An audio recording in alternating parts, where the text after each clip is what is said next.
Hello, welcome to another episode of Happy with Sam, episode number 5 to be precise. There was some technical issue yesterday because of which we were not able to go live. I was setting up Zoom Zoom setting for the first time, and that's the reason probably it didn't work. So today's topic is, as we had mentioned, it's about habit formation, how habit formation actually makes a difference. Habit formation helps in life. This is not a new topic. Many of us would have heard since childhood about habit formation, how we need to form habits, we need to have good habits, we should not have bad habits, and all those things. But then, one thing which probably we have not still experienced, at least for people who feel that habit formation is a challenge, is the fact that when we try to form habits, we are very harsh on ourselves. We try to make it very hard for ourselves. We try to think of goals which are pretty difficult to manage, and every time we do this, we feel uncomfortable and we feel bad about ourselves. So one thing which is very important for habit formation is the kind of goal that we set for that particular habit. So even before we discuss about that, let's come to the definition or probably the understanding of habits. There are many books. Two books come to my mind, my notice when I talk about habits. The first one is The Power of Habit by Charles Duhigg. It's a very interesting book. I mean, I didn't know that you can write a very big book about habit formation.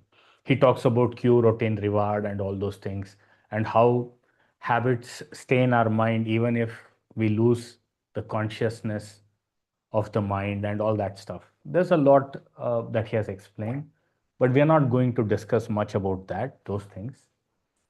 I would like to stress a little bit about what James Clear, the author, says in his book Atomic Habits. He says, have the actions so small that it's very easy to do them. And that is the base for habit formation topic that I chose today. Simple example. Let's take with an example. I think we'll be able to understand better with an example. So suppose somebody wants to cover 10,000 steps in a day. That's his goal. And he wants to make it a habit. And if you ask, he would say, I want this habit for life. Amazing, great habit. But then how do we form it? If we go a little deeper and ask, since when that particular person has been trying to establish this habit, he would probably say, since I've been trying to do this for the past 6 months and I have not been able to achieve. Now, there are two things that happen. One, that person is probably not able to achieve the goal on a consistent basis, and he's not able to build a habit out of it. That's number one. But the number two factor is, because I'm not able to create this habit, inculcate this habit of 10,000 steps every day, it is hitting my confidence. The mind is telling me that I'm not able to do 10,000 steps properly. And that's very bad for us. Honestly speaking, we already have a lot of things to deal with in life. And this is another thing we don't want to be dealing with. So, how do we tackle this? How do we get into the mode of achieving goals and make them our habits? Simple thing. A journey of 1,000 steps begins with one single step. That's what they say. Sorry, the journey of 1,000 miles begins with a single step. So let's focus on that single step. Let's make our habit formation journey so easy to such an extent that I will never be able to say no to it. It should be so easy. Simple example. If walking 10,000 steps is a habit that I want to form, and that's a goal every day, I should not keep 10,000 steps as my goal. Especially to build the habit to consistently go out for a walk every single day, my goal should be very simple, like probably 100 steps. And how much time is needed for 100 steps? Hardly 60 seconds, 1 minute. So here's what we will do. For the next 3 months, I'm not even talking about 1 month. For the next 3 months, our objective should be to walk explicitly in a dedicated time slot for 100 steps. But on one condition, we wear our walking gear. It's a proper gear. We don't wear what is there, what we wear at home and just go off. So we wear our probably the walking shorts, walking t-shirt, we wear our shoes. Then, most important point, have a sheet of paper in which you write down what are your daily goals, what habits we want to form. So the first habit is walking. And what is our goal we discussed? 100 steps. So let's put it as 100 steps. And once we touch 100 steps, we simply stop. And we acknowledge the fact that we have completed our goal.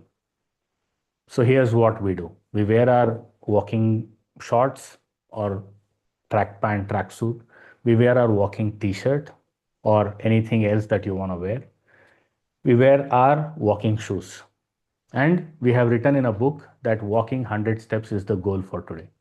We just go outside the home, walk for 1 minute, wherever it is that we can walk.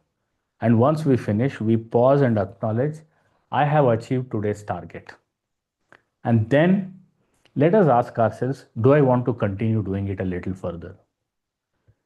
The moment my answer is no, I can simply come back home. But if my answer is not no, if my answer is yes, I want to continue, then for heaven's sake, I can continue walking. How much ever time, be it 5 minutes, be it 10 minutes, I walk and then I come back home. And once I come back home, I mark in that sheet where I'd written walking 100 steps. I put a tick mark, or if scoring it off gives me joy, I do that. And then, most important part is how much of extra did I do? Say I went out for 10 minutes. So total is 10, but then my goal is 1 minute. So I remove that 1 minute because I've already mentioned that.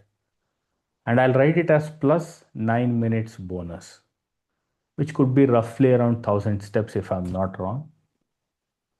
But now we start thinking of ourselves as someone who's not just an achiever, but someone who's an overachiever.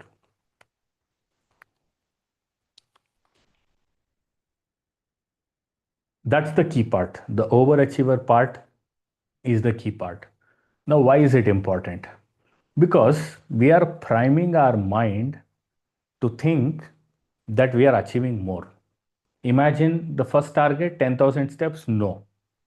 No matter what I do, I'll not feel good until and unless I touch it. But now, if I have 100 as the target, and if I do 10 minutes, I would have touched 1000 steps. Now, with 1000 steps, I'm putting it as 100 plus 900. So 900 is a bonus, 900 is an overachievement. And when I tell this to myself, my mind thinks differently. And this feeling of overachieving carries forward to other areas. I may start feeling like doing more in my other areas. This is very, very important. Why this works? Let's take an example. Suppose there are two people, A, B. A is supposed to do, A plans, I wouldn't say supposed to do, A plans doing 5 things, and B plans to do 10 things. Now, A has completed 6. He took 5 things, he's completed 6. You come to B, he took 10, but he was able to complete 8. Now, if I ask who is better among these two, if the tasks are the same, then you may say obviously B is better because he thought of doing 10, but he has completed 8. Of course, there is no wrong about this. For an external person, this is good. But internally, how will A feel and how will B feel? A feels that he had to complete 5, but he completed 6. So he exceeded his goal by 20%. Right? So A was able to do 20% more. So what is his efficiency? His efficiency or effectiveness rather we can say is 120%. Now let's come to B. B was supposed to do 10, he did only 8, which shows his effectiveness was 80%. Now, when you sit and compare, who feels good about it? As a manager, maybe I like B's work, but who feels good? A feels good because A feels that he overachieved it, but B feels that he has not been able to achieve what he set out to. If he wanted to achieve 100, he has achieved only 80, and that affects his mind. So it's very important for us to write down our goal, which is very simple, very easy. If I want to eat healthy, I don't have to change my diet drastically instantly. All I can start with is one thing: mindful eating. When I say mindful eating, I'm not telling eat the entire meal mindfully. No. Start with one morsel. If you're taking one bite of your dinner, do that one bite with awareness, with gratitude, with probably a thanks to the person who prepared it. And when we start doing it, we feel very, very nice. We thank, and it's an amazing feeling. So it automatically changes the brain thought capacity. So by eating one morsel in a mindful way, I am telling my body that this is how I need to eat and this is good.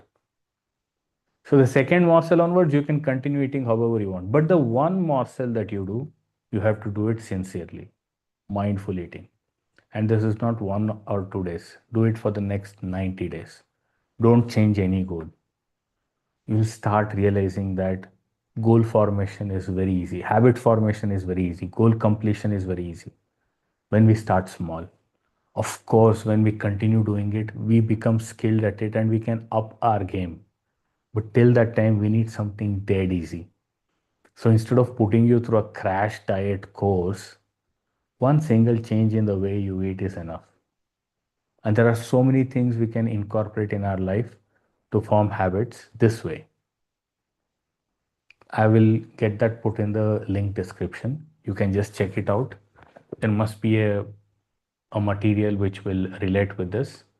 But then for habit formation, the most important thing is not to have big goals. Let's start with very small goals and let's become consistent. Simon Sinek explains very well. He says intensity versus consistency. If I'm able to do 10,000 steps once, that is intensity.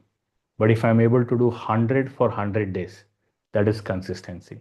Now, for someone who has done 100 for 100 days, ask him how he feels. He'll feel amazing. He exudes confidence. Why? Because he has done it for 100 days. Imagine every day finishing that 100 steps and feeling good about it is a compound effect, right? For 100 days, I've been compounding my happiness, and that reflects. And where the other example, it doesn't reflect. 10,000 steps, one day is once done, gone. There's no priceless feeling there. So it's very, very important to acknowledge the goal completion, but at the same time having very small goals and doing them consistently every day, at least for 3 months, I would say. 100 days is good, but at least 3 months. I hope we all start new habits tonight. Take any one habit that you had been pushing away, that you had been procrastinating on, and just do a little bit of it. Maybe 1 minute, 2 minutes, which can make you feel good and see the magic happening.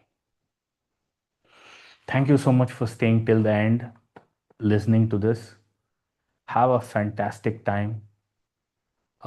If possible, invite your friends to daily session. We'll have hardly 15-20 minutes every day. Same time, 7 or 4 p.m. Indian Standard Time. Thank you so much. Thank you all for being on live. It's my pleasure. See you. Take care and bye bye.